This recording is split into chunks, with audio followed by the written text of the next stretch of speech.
जो भी प्रोग्राम्स होते हैं, जैसे मेंटोरशिप प्रोग्राम्स हो गए, जैसे जनरेशन गूगल स्कॉलरशिप हो गया, एंड इवन जो हमारी इंटर्नशिप ड्राइव होती है या फिर जो प्लेसमेंट ड्राइव होती है, उसमें भी रिज्यूमे का बहुत इंपॉर्टेंट रोल है, specially when it comes two off campus. जब आप अप्लाई करते हो तो एक स्पेसिफिक राउंड होता है हमारा रेज्यूमे शॉर्ट लिस्टिंग का या रेज्यूमे स्क्रीनिंग राउंड होता है, जिसमें आपका रेज्यूमे रिव्यू किया जाता है।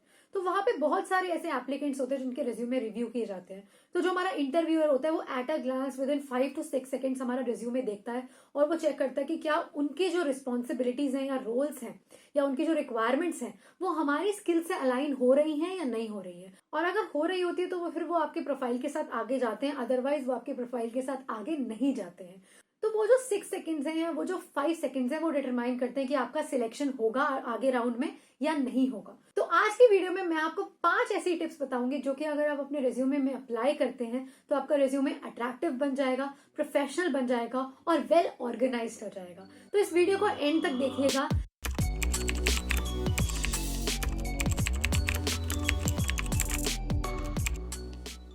Tip number 1, organise your skill section. तो मान लीजिए अगर आप किसी भी जॉब के लिए अप्लाई करते हैं या किसी भी रोल के लिए अप्लाई करते हैं, जैसे कि अगर आप किसी डेवलपमेंट के रोल के लिए अप्लाई कर रहे हैं, तो आपको कंपनी के जो पेज है जहां पे अप्लाई ना होता है वहां पे जाना है और उसके नीचे आप देखेंगे रिस्पॉन्सिबिलिटीज या फिर रिक्वायरमेंट्स लिखी होंगी जो वो कैंडिडेट में चाहते हैं कि उनके अंदर वो स्किल्स हो।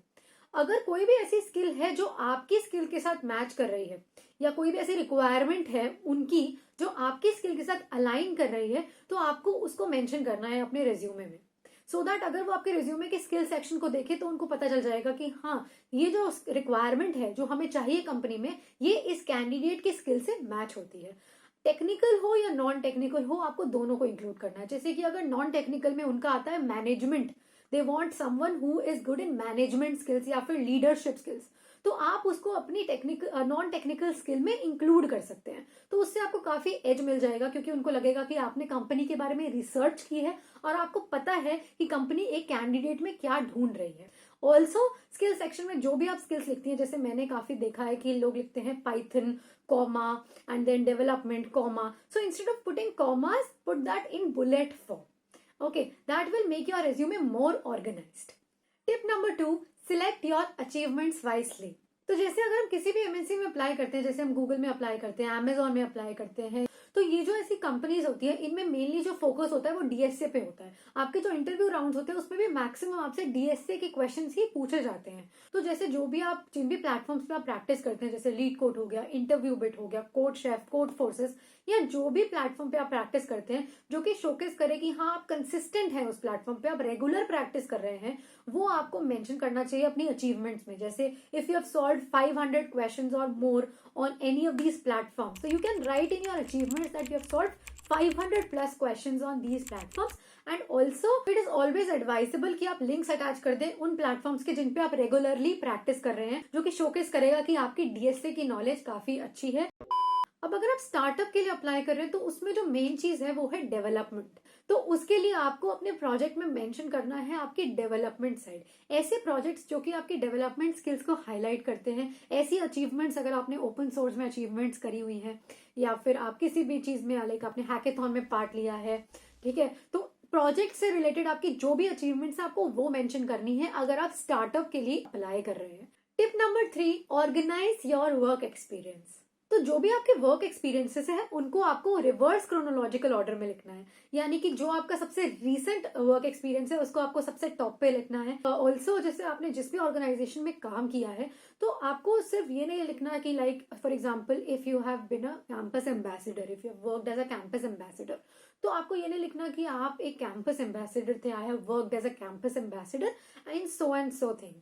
उसकी जगह आपको लिखना है कि आपने उस कंपनी में या उस ऑर्गेनाइजेशन में क्या वैल्यू ऐड की है, आपने उस जो काम किया है उससे कंपनी को क्या फायदा हुआ है, उससे ऑर्गेनाइजेशन को क्या फायदा हुआ है। उससे आपका इंप्रेशन काफी अच्छा पड़ेगा, इंटरव्यूअर को लगेगा कि हाँ आपने जो काम किया है वो आपने अच्छा काम किया है वहां पे, and they can trust you with that. Okay, so इस तरह से आपको अपना वर्क एक्सपीरियंस लिखना है। आपको थोड़ा स्टैट्स शो करने हैं कि मेरे ज्वाइन करने के बाद या मेरे काम करने के बाद कंपनी को क्या फायदा हुआ या मैंने कंपनी को क्या वैल्यू दी है। Tip number 4, organise your projects. तो अब हम अपने प्रोजेक्ट को किस तरह से लिखते हैं रिज्यूमे में। जैसे मान लीजिए हमने बहुत बेसिक सा प्रोजेक्ट ले लिया, जैसे टू डू लिस्ट ले लिया, तो उसको हम किस तरह से लिखते हैं, हम लिखते हैं heading to do list and then हम एक छोटा सा 4-5 लाइनों का पैराग्राफ लिखते हैं जिसमें हम बताते हैं कि हमने क्या लैंग्वेज यूज करी है और हमारा जो प्रोजेक्ट है वो क्या काम कर रहा है, राइट। तो उसके लिए हम कैसे कर सकते हैं कि हम सबसे पहले लिख दें हेडिंग और उसके नीचे हम सब बुलेट बना के लिख दें कि tools and technology which will show कि आपने किस लैंग्वेज में अपना प्रोजेक्ट किया है, किस टेक्नोलॉजी को यूज करके आपने अपना प्रोजेक्ट किया है। जैसे मान लीजिए अगर आपने कोई प्रोजेक्ट बनाया है पाइथन में, डार्ट लैंग्वेज में या किसी भी लैंग्वेज में बनाया है, किसी भी टेक्नोलॉजी जैसे फायर बेस वगैरह किसी में भी बनाया है, तो उसकी आप बाइफरकेशन करके आप लिख सकते हैं tools and technology and then your tools and technologies that you have used. और उसके बाद आप 2 लाइनों में बस ये लिख सकते हैं कि आपका प्रोजेक्ट करता क्या है। तो इस तरह से हम थोड़ी सी बाइफरकेशन कर सकते हैं ताकि इंटरव्यूअर जब आपका प्रोजेक्ट सेक्शन पे आए तो उसको पता चल जाए कि आपने किस तरह से प्रोजेक्ट कर रखा है। वो 2 लाइनों में पढ़ के समझ सकता है कि आपका प्रोजेक्ट क्या है एंड आपने किस टेक्नोलॉजी पे काम किया है। तो उससे आपका प्रोजेक्ट जो सेक्शन है थोड़ा सा ज्यादा ऑर्गेनाइज हो जाएगा। आपके बुलेट के नीचे सब बुलेट, देन फर्दर आपका नेक्स्ट प्रोजेक्ट एंड देन उसमें बुलेट्स, राइट। तो उससे आपका थोड़ा सेक्शन जो है वो प्रोफेशनल लगेगा, थोड़े वेल ऑर्गेनाइज लगेगा, आपको भी पढ़ने में आसानी होगी और इंटरव्यूअर को भी थोड़ा देखने में या फिर सवाल पूछने में आसानी होगी। Tip number 5, make your project section interviewer friendly. तो हमने प्रोजेक्ट सेक्शन के बारे में पिछले टिप में भी बात की थी, लेकिन इस टिप में हम थोड़ा और आगे जाएंगे, अपने रिज्यूमे को थोड़ा सा और इंटरव्यूअर फ्रेंडली बनाएंगे और अट्रैक्टिव बनाएंगे। अब जैसे मान लीजिए आपने जो भी प्रोजेक्ट अपना इंक्लूड किया है प्रोजेक्ट सेक्शन में, अगर आपने वो डिप्लॉय कर दिया तो आप उसका डायरेक्ट लिंक जो है वो डाल सकते हैं ताकि इंटरव्यूअर क्रॉस चेक कर सके कि आपकी वेबसाइट या फिर आपका जो ऐप है वो कैसे काम करता है और उसके बेसिस पे वो आपको सिलेक्ट करेगा। लेकिन अगर आपने अपना जो प्रोजेक्ट है वो डिप्लॉय नहीं करा है तो उस केस में आपको अपने प्रोजेक्ट का जो गिटहब लिंक है जहाँ पे आपने अपने प्रोजेक्ट को पुश किया है वो डालना है। और अगर आप इंटरव्यूअर जो है उसके पास इतना टाइम नहीं होगा कि वो कोड पढ़ के देखेगा, तो उस केस में आप क्या कर सकते हैं, आप अपने गिटहब लिंक के साथ नीचे अपनी जो स्क्रीनशॉट्स हैं कि आपका ऐप या आपकी वेबसाइट किस तरह से काम कर रही है या तो आप वो डाल सकते हैं या फिर आप एक डेमो वीडियो भी डाल सकते हैं। डेमो वीडियो का लिंक डाल सकते हैं जिसमें लाइक आप एक वीडियो बना सकते हैं कि आपका प्रोजेक्ट कैसे काम कर रहा है और उसका लिंक आप अपने रिज्यूमे में अटैच कर सकते हैं। उससे क्या होगा, वो 1-2 मिनट की जो वीडियो होगी उससे इंटरव्यूअर को पता चल जाएगा कि आपका ऐप या आपकी जो वेबसाइट है वो कैसे काम कर रही है और उस केस में उसको वो गिटहब लिंक पे पूरा कोड को देखने नहीं जाना पड़ेगा। और ये काफी अट्रैक्टिव लगता है कि आपने इतना सोचा है, आपने प्रॉपर एक वीडियो बनाई है कि आपका प्रोजेक्ट कैसे काम कर रहा है। ऑल्सो जैसे अगर आप स्टार्टअप के लिए अप्लाई करते हैं तो आपको पता है कि जो कंपनी में आप अप्लाई कर रहे हैं वो किस लिए काम करती है, वो किस टेक्नोलॉजी पे काम करती है, और अगर आपने उसी टेक्नोलॉजी में अपने प्रोजेक्ट बना रखे हैं तो अगर आप उसको इंक्लूड करेंगे तो आपके रिज्यूमे को काफी अच्छे से एक अपर एज मिल जाएगा। So guys, this is it for today's video. I hope you guys find this video helpful.